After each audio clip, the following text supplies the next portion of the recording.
నేను ప్రొడ్యూసర్ని, కానీ on location ప్రొడ్యూసర్ని కాదు కాబట్టి నాకు చాలా విషయాలు పోస్ట్ అవుతుంటాయి.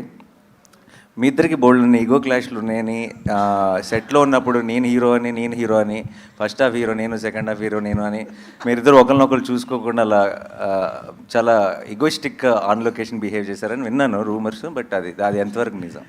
దీనికి అతనే కరెక్ట్ చెప్తాడన్న. అన్న అలా ఏం లేదన్నా యాక్చువల్లీ.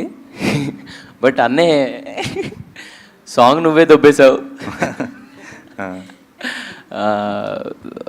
లైక్ గర్ల్ ఫ్రెండ్ నీకే ఉంది, సాంగ్ నువ్వే దొబ్బేశావు, నన్ను ఏంట్రా ఈ లాయర్ చేశారు అనేసి ఫీల్ అయ్యాడు. యా, నీకు లవ్ స్టోరీ కావాలనిపించిందా? అంటే దీంట్లో ఫస్ట్ వర్షన్ ఎట్లుండిందంటే ముందు సూర్యతేజ అర్జున్ సర్కార్ లాంటి క్యారెక్టర్ అయితే బాగుంటుంది, నేను రోషన్ లాంటి క్యారెక్టర్ చేస్తే బాగుంటుందని ఒక వర్షన్ అప్పుడు ఒకప్పట్లో బాగా నడిచింది. But most importantly